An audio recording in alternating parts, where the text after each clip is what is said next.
Drop it.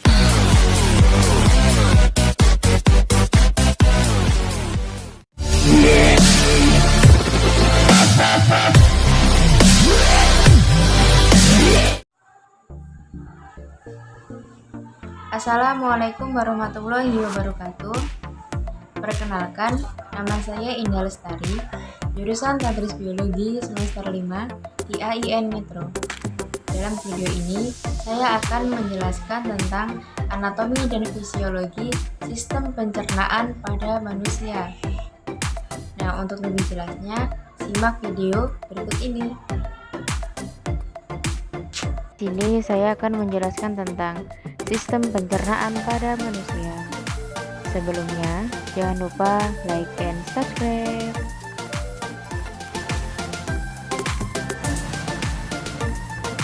Tahukah kamu apakah yang dimaksud dengan sistem pencernaan makanan?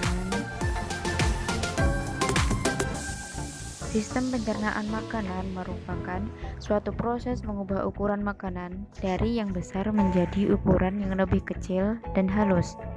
Sistem pencernaan makanan memecah molekul makanan yang kompleks menjadi yang lebih sederhana dengan bantuan enzim-enzim dan organ-organ pencernaan.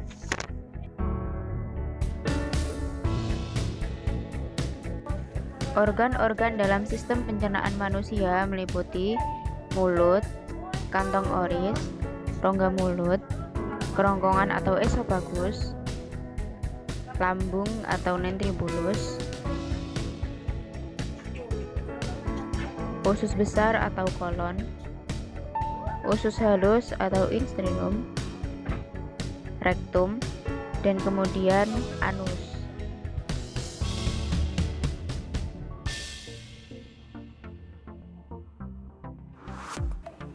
Organ-organ yang membantu dalam proses pencernaan makanan yaitu: yang pertama ada kelenjar ludah yang terdapat dalam kantung oris, kemudian hati, pankreas, dan mulut. Di dalam mulut terdapat gigi yang terdapat 4 macam gigi. Yang pertama adalah gigi seri yang berfungsi untuk memotong makanan, kemudian gigi taring yang berfungsi untuk mengoyak makanan, kemudian gigi geraham depan dan geraham belakang yang berfungsi untuk mengunyah makanan.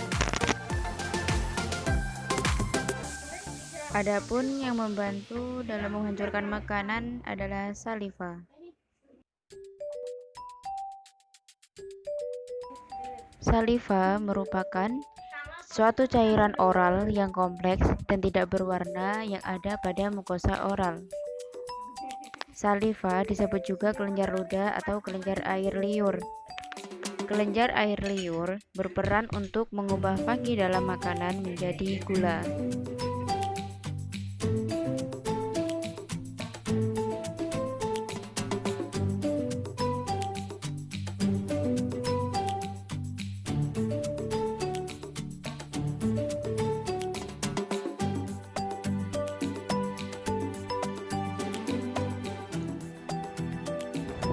Selanjutnya ada lidah. Lidah berfungsi untuk mengaduk makanan di dalam rongga mulut dan membantu mendorong makanan. Lidah berfungsi sebagai alat pengecap. Proses yang terjadi dalam mulut adalah proses mekanik dan kimiawi.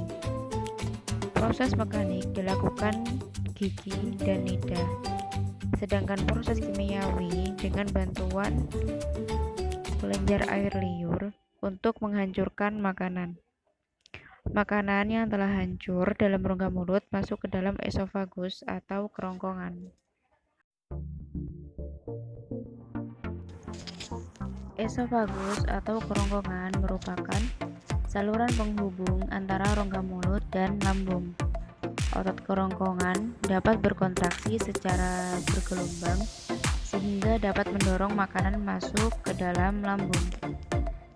Gerakan yang terjadi dalam kerongkongan ini disebut dengan gerakan peristaltik. Kemudian, makanan dari kerongkongan masuk ke dalam lambung.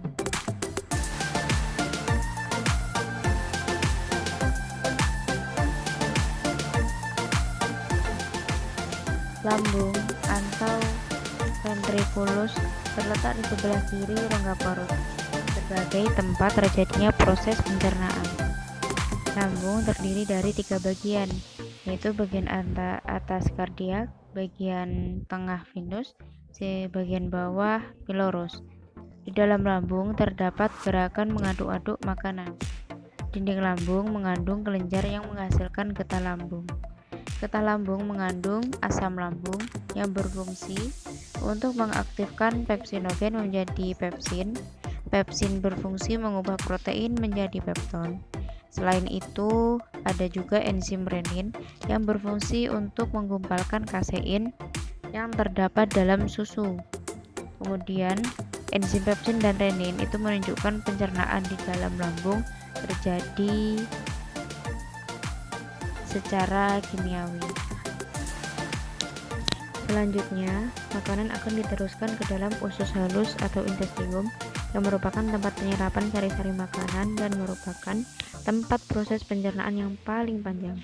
Usus halus terdiri dari 3 bagian, yaitu usus 12 jari atau duodenum, usus kosong atau jejunum, usus penyerapan atau ileum. Nah, pada usus 12 jari itu bermuara pada getah pankreas. Selanjutnya yaitu hati. Empedu dihasilkan oleh hati dan ditampung dalam katup empedu. Dari empedu akan dialirkan ke usus 12 jari. Empedu mengandung garam empedu dan zat warna bilirubin. Garam empedu berfungsi mengemulsikan lemak dan zat warna bilirubin mencirikan warna coklat pada feses.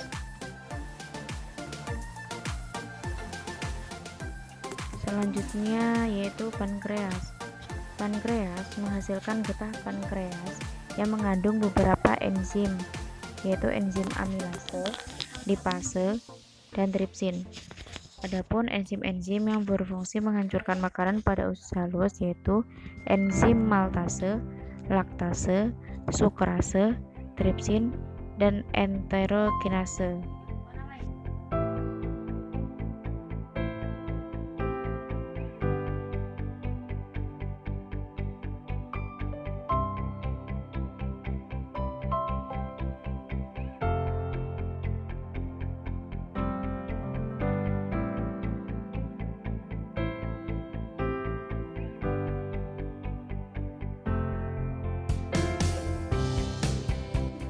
Makanan-makanan yang sudah dicerna sekarang sudah siap untuk diserap darah.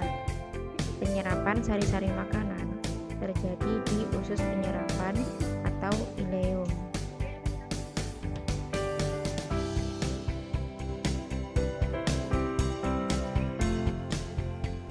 Pada dinding usus penyerapan terdapat jonjot-jonjot usus yang berfungsi memperluas daerah penyerapan agar makanan yang diserap lebih banyak dan cepat. Dinding-dinding villi mengandung kapiler darah dan kapiler limfa. Triklosa, asam amino, mineral, setelah diserap usus halus oleh kapiler darah, akan dibawa darah melalui pembuluh vena dari hati ke jantung.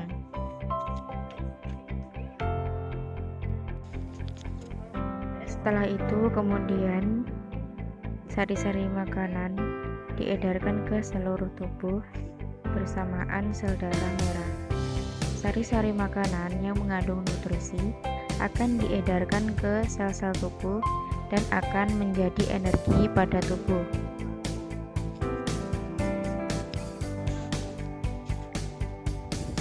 Makanan yang tidak dicerna oleh tubuh, contohnya seperti selulosa, akan menuju ke usus besar. Di dalam usus besar terdapat bakteri Escherichia coli. Bakteri ini berperan penting dalam membusukkan makanan menjadi feses. Di dalam usus besar, feses-feses didorong secara teratur oleh gerakan peristaltik menuju ke rektum. Otot-otot di rektum mengatur bukaan dan penutupan anus apabila feses siap dibuang.